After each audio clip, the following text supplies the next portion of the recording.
Welcome back to WNHH-FM's Dateline New Haven. I'm your host, Paul Bass, inviting you to look behind the headlines and the stories that make our community tick. Betty Sue has become a frequent visitor to our community, and she's coming back with some great original music and interpretations of classic folk and blues numbers. And we have her on the phone. I don't know where from. We're going to find out for today's show. Betty Sue, welcome to the Dateline New Haven. Hi, good morning. And thanks for making time. So where are you calling from? I'm actually home in Austin, Texas right now. Austin, Texas seems like one of the great places to live. Like I love New Haven, but I was just thinking that especially if you're younger and you love live music, I can't imagine a better city to live in. Yeah, Am I or right, if or is you're that older myth? and you hate shoveling snow. The only problem is when they have that big like South by Southwest, do they overrun your city and all these kind of bros who are on ecstasy rampaging through with all their hedge fund money? Or am I got a different picture of that? You know, I don't know how much it's just of that, but South by does definitely fill up our city. But we've got a festival here. It seems like almost every weekend of some sort. So there's some corner of town that's jammed up, pretty year round. But I guess if this many people are willing to deal with this bad of traffic, then it must be a pretty cool place. But actually, before Austin became that hot city, didn't it have a long tradition of, or that area of Texas, of kind of country influenced folk acoustic music, original songwriting that's kind of has a lot of genuinity and showing rather than telling, with a lot of grit to it? Is that a good description of the swamp you grew out of and emerged from? Yeah, I think that's right. I mean, you think about the whole cosmic cowboy movement and stuff, and there's just a big history here of the hippies and the cowboys and the rock and rollers, the bikers, all being able to get along and listen to the same kind of music.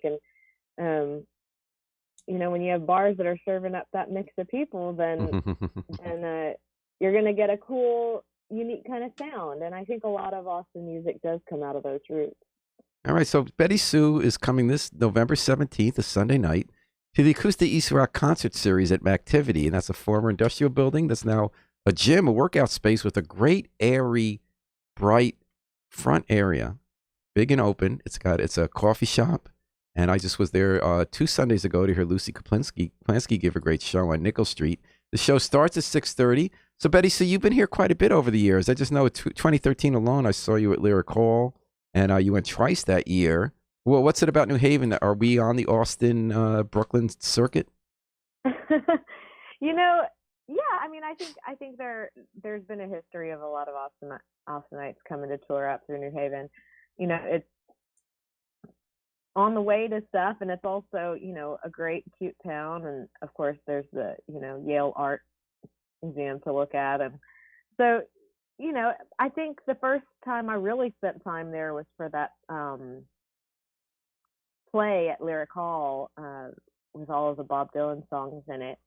And since we were there for a whole month for the run of the show, I kind of fell in love with the place, and Lyric Hall is a great, because if you're living in a place for a month, you're gonna make some friends. So So Lyric Hall is that great form. It's an antique store that in the back had an old vaudeville theater that's been revived, and that's where you performed Long Time Gone. It was a review musical you did with a wonderful blues musician named Guy Davis, where you did just Bob Dylan songs all night with these trippy projections in the back. I loved it. At the end of the show, viewers and listeners will be able to watch a video I took that night of Betty Sue singing "Blowing in the Wind."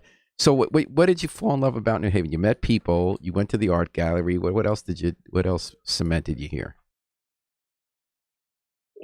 It was really the people. John who owns Lyric Hall and who restored it, and just some of the people who kind of live in the west end of town. Like they just became friends of mine. So I always wanted to come back, and that's kind of the thing about this lifestyle anyway, is everywhere you go. I mean, cities have great restaurants, cities have great things to go to and all that, but it's really about connecting with people, which is what we hope to do through music anyway, right?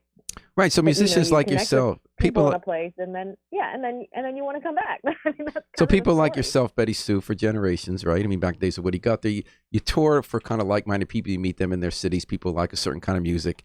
I have a sense, I don't know if this is right or wrong, that there might be something not just quantitatively different, but qualitatively different about the way communities are forming through the internet. So people who like Betty Sue's music when she came to New Haven get on a mailing list. They get updates about her career.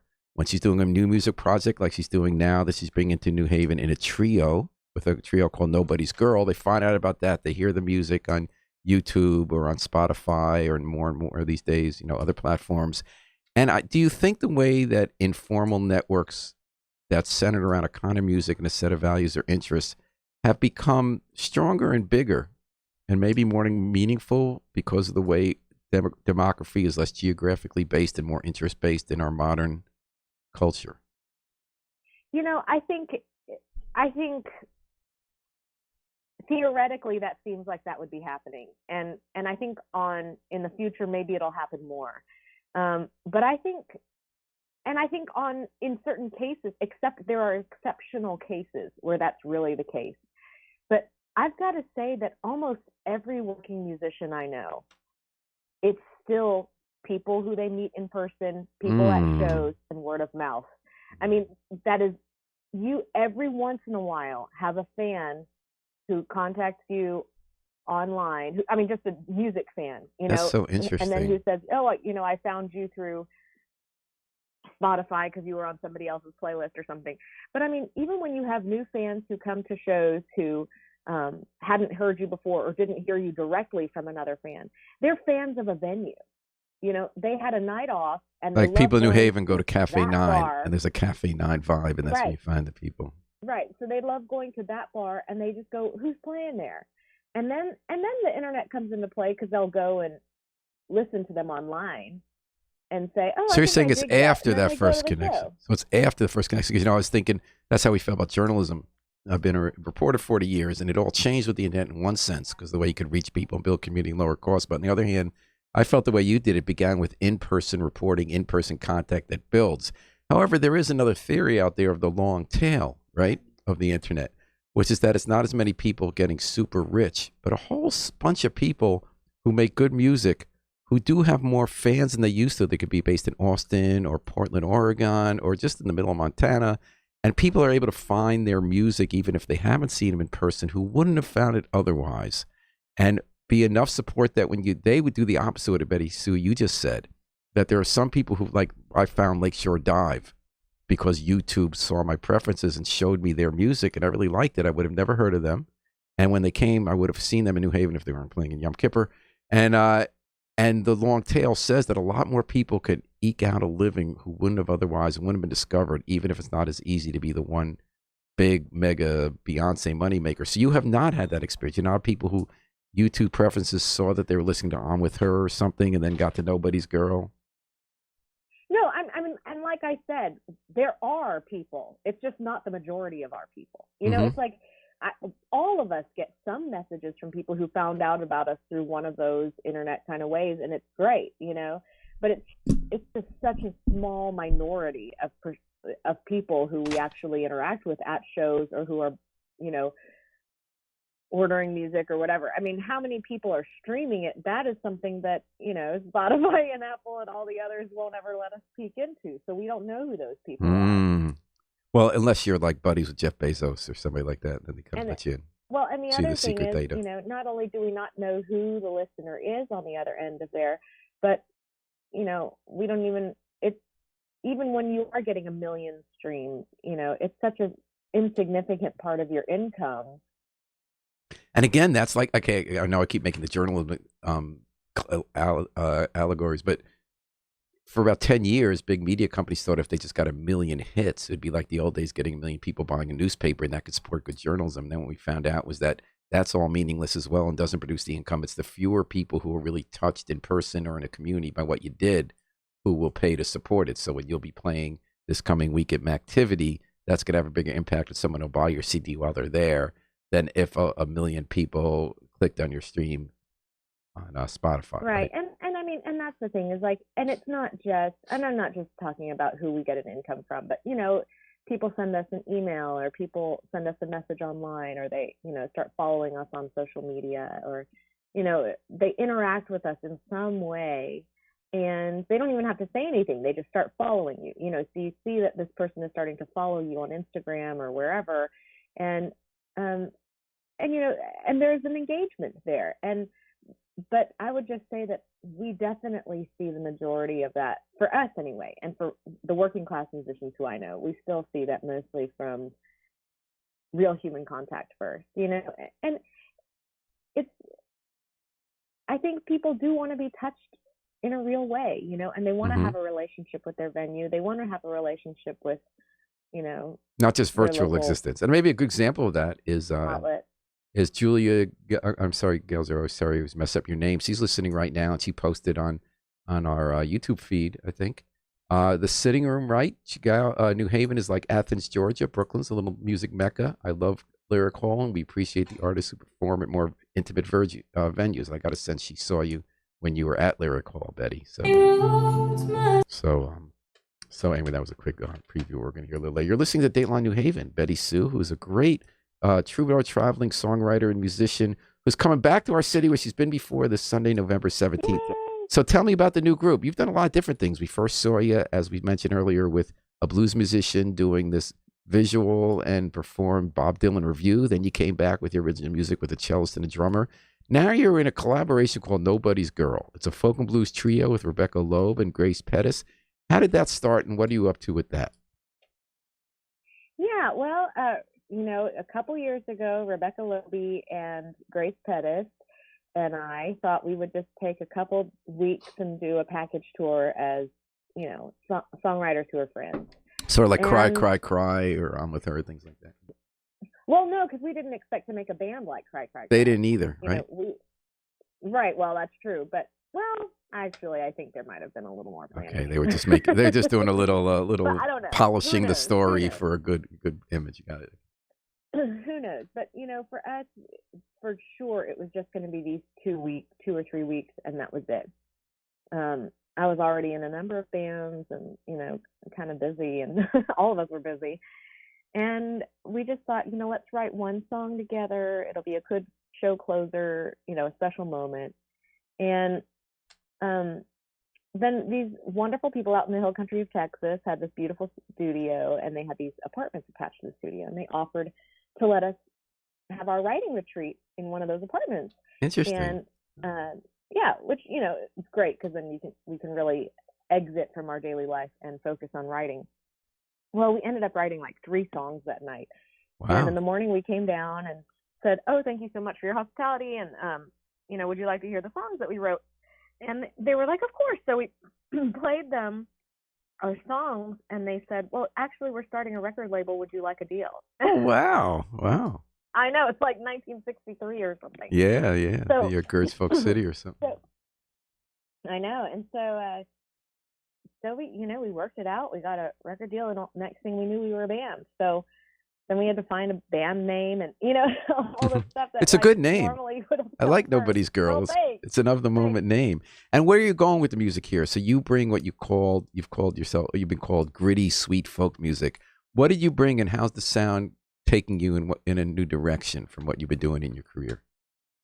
Yeah, so I guess the gritty sweet used to be a little description for the Betty Sue stuff. Nobody's Girl is definitely more pop than I noticed that. I was watching the video for one of your songs, and it really was produced, and it kind of had the hook and all that kind of stuff, and it was just a little different from what I was remember hearing from you before. Yeah, I mean, it's definitely, more of that pop sound than my own records. But it's a ton of harmony, for anybody who's a sucker for harmony, I'll tell you. I'm a sucker for harmony. Yeah, okay. You'll get your fill at our show. And I mean, we love writing together. We love performing together. I mean, we all talk, this sounds so cheesy, but we talk about sometimes that each of the 3 of us will be standing on stage and looking across the stage and listening to what's happening and going, "I can't believe this. This is so cool. And this is so fun." And I know that sounds super cheesy and a little obnoxious, but it's really true. Like, I don't think it sounds like either. I think there's this whole question of what makes a trio or an ensemble work, because every songwriter has her own personality, her own identity, and and then what makes it mesh, like Crosby, Stills, Nash and Young back in the day, or Cry, Cry, Cry when they found out it melted. So what was it that made what you each of was producing a different kind of sound and made it successful from what you could do on your own? Well, we do each bring, our songwriting influences are like that classic Venn diagram. There's a lot of overlap, and then there's a lot that doesn't, and part of it is that our ages are spread just a little bit. So there's a little bit of different, what you were listening to in high school kind of thing. And, so am I right that Guy Clark is not in the shared part? That's the part that's your Venn diagram. That's just Betty Sue. Oh no, I think. Like, what's in the Venn diagram? What influences? I think there's a lot of Guy Clark overlap between us, actually. Okay. We're all Richard Thompson fans. What it is that like somebody like, for example, for like somebody like Guy Clark, like one of us may know a lot more of the lyrics to his songs, and somebody else may know a lot more lyrics to, REM songs or something, but we all still generally like them. I think there's a word for that now, isn't there? Americana. That would kind of encompass it all. Like you have the electric car, but you also got the roots. I just mean like total pop stuff too. We could be talking about the Bee Gees, or we could be talking about, Rod Stewart, or all right, and Betty, all kinds of stuff. Betty Sue, Elton John, folk singer, songwriter, troubadour, coming to New Haven on November 17th with her new trio, Nobody's Girl. Tell us a little bit about you, Betty Sue. You were born in Spring, Texas, 40 years ago. How did you get started in music? And now you've been a touring musician for 14 years, and you have a bunch of albums. Actually, I was born in New York, but my parents moved to Spring, Texas when I was a baby. So I'm not a native Texan. Texans are very strict about that term. Right. If you were 6 months old, it doesn't count. It does not count. No, if you're 2 days old, it doesn't count. No, you've got to be born on the land. So where in New York were you? Where in New York were you born? In New York City, and but I didn't really live there. So I grew up in Spring and moved to Austin right out of high school. And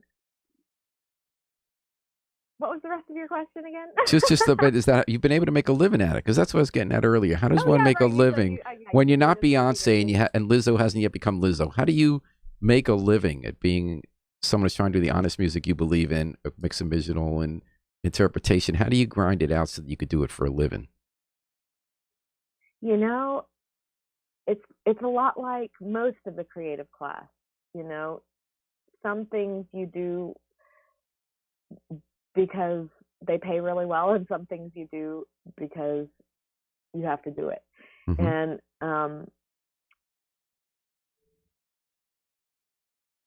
I feel very lucky that between singing with other bands, or recording on other people's albums, or selling my own things, that somehow it works out every month and every year. And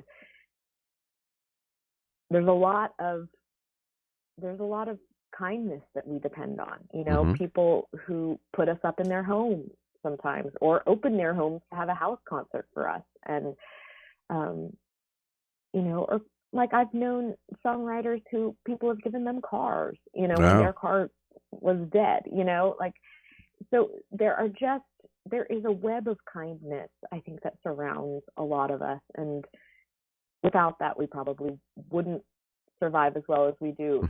Rebecca Loby and I often joke that we make a very working class income, but we tend to live middle class lives. We feel very lucky for that. All right. Well, I feel lucky that you're coming back to New Haven. So I'd like people now we've been talking, Betty Sue. I want people to hear what you sound like when you're singing. We're going to cue up one of your songs, a video I took when you were at Lyric Hall. Reminder, folks, November 17th, Sunday, on this great Sunday concert series, East Rock concert series that Fernando Pinto is putting together at Mactivity, 285 Nickel Street. Yes, sorry to interrupt, but Goodnight Moonshine is playing. And that's right, the hometown group. Yep. Great act. They're great fantastic. Act. Yeah. So let's. That's right. I forgot to mention half the story there. It's gonna be a great concert. I hope everyone can make it. 6:30. Tickets are $25. Betty Sue, thanks for joining us. Thanks so much, Paul. Appreciate it. And we're going to take it out here on Dateline New Haven. Thanks for listening to us. Thanks to Yale New Haven Hospital for providing support. And thanks to the Miracle Man behind the controls. WNHA Station Matter, Harry Droz. Harry's going to cue up Blowing in the Wind. Wonderful version done at Lyric Hall 2013 as a preview for Betty Sue coming back this weekend. How many roads must a man walk down before you call him a man? And how many seas must the white dove sail before she sleeps in the sand? How many times must the cannonballs fly before they are forever banned? The answer, my friend, is blowing in the wind. The answer is blowing in the wind.